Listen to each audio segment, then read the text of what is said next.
नमस्कार, मीनाक्षी पाटील ब्लॉग्समध्ये तुमचं स्वागत आहे. हे लायटिंगचे तोरण, हे फुलांच्या माळा, हे सजावट तुम्ही बघतच असाल. हे माझ्या गणेश जयंती निमित्त माझ्या बाप्पासाठी आहे. तर बघा, ह्यापुढे मी तुम्हाला आमच्या घरची बाप्पासाठी केलेली प्राणप्रतिष्ठा, पूजाविधी आणि बाप्पाचा आवडता खाऊ म्हणजे मोदक हे करतानाही दिसेल.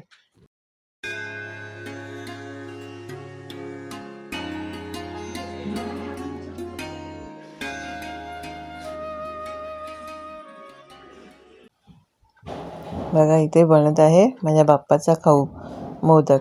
माझी सासू आई किती छान मोदक बनवते. 11 कळी मोदक बनवते, 11 कळीचा मोदक बनवते आहे. बघा किती सुरेख आहे. नाजूक नाजूक बोटाने त्या कळ्या पाडते.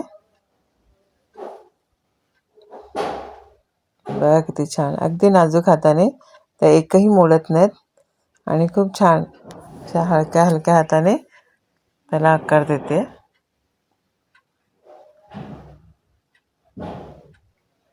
बघा किती सुरेख आकार आला आहे ना. 11 कळी मोदक किती छान वाटतं बघा. बघा, माझ्या सासू आई खूप छान रांगोळीचा कणा काढत आहेत. कारण का बाप्पाला खाली बसवायच्या आधी जमिनीवर रांगोळीचा कणा काढून घ्यायचा असतो आणि बाप्पाला खाली बसून त्याची पूजाविधी चालू करायची असते. त्यासाठी हा कणा काढावा लागतो. बघा किती सुरेख काढलाय आणि आमच्या बाप्पाला आणलेला आहे. आता आम्ही प्राणप्रतिष्ठा या पूजाविधीला सुरुवात करणार आहोत. असा संकल्प करावा.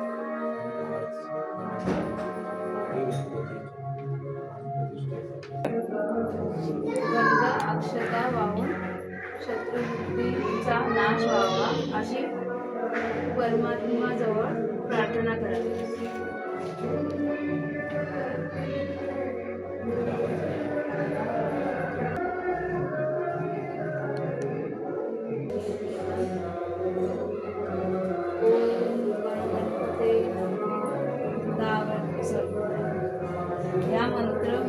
हा मंत्र म्हणत पूजेसाठी चौरंगावर स्थापन केलेल्या श्रींच्या मूर्तीच्या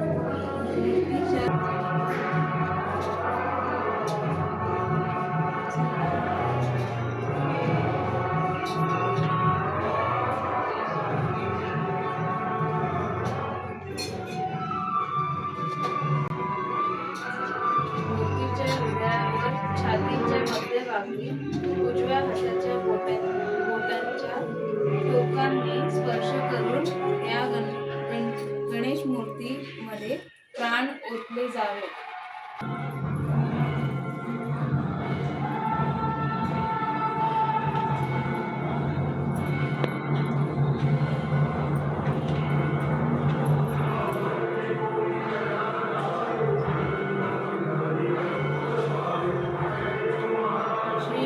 मंगलमूर्तीची सर्व कर्मक्रिये ज्ञानक्रिये जिवंत व्हावी. त्यांची वाणी सरळ घालायचं ना. हां,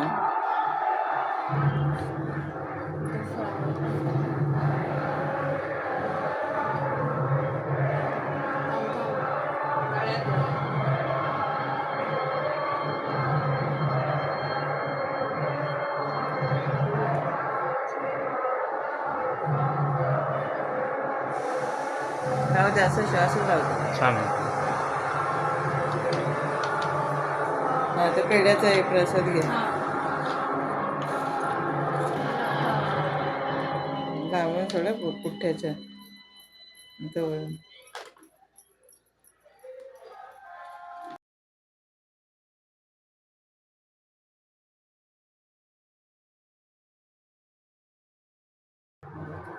पळी हात पाणी घेऊन सोडून द्या.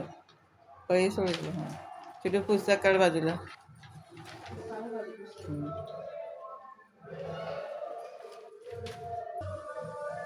गंध अत्तर लावावे. फूल पायावर अर्पण करून चौरंगावर मांडून फुलाला गंध अत्तरला. दक्षिणेसह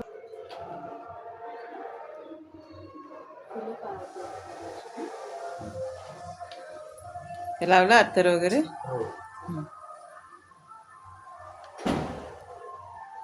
पळीने कशावर पाणी सोडायचं? नारळावर.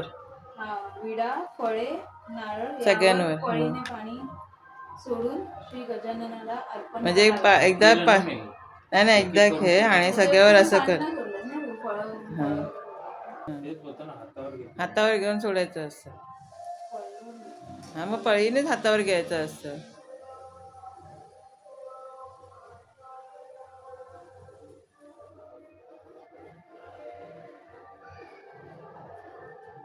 मूर्ती मोरया.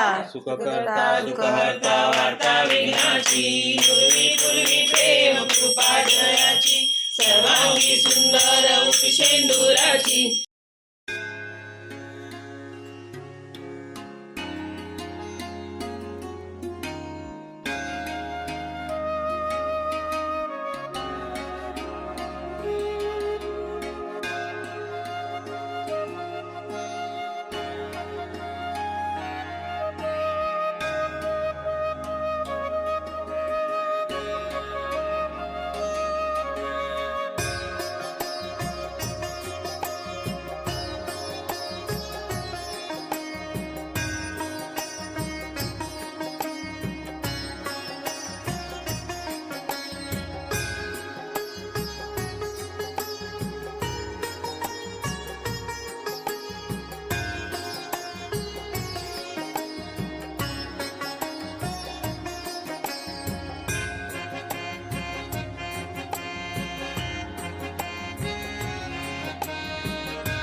माझ्या बाप्पाची प्राणप्रतिष्ठा ही पूजाविधी झाली आहे आणि आता आम्ही बाप्पाला स्थानापन्न करत आहोत.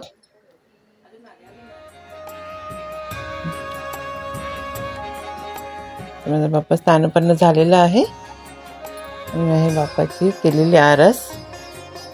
बघा किती छान दिसते आणि माझा बाप्पा किती छान गोड बाळासारखा दिसतोय. तुम्हालाही कसं वाटलं मला कमेंट्समध्ये नक्की कळवा. माझ्या व्हिडिओला लाईक, शेअर आणि माझ्या चॅनलला सबस्क्राईब करायला विसरू नका. धन्यवाद.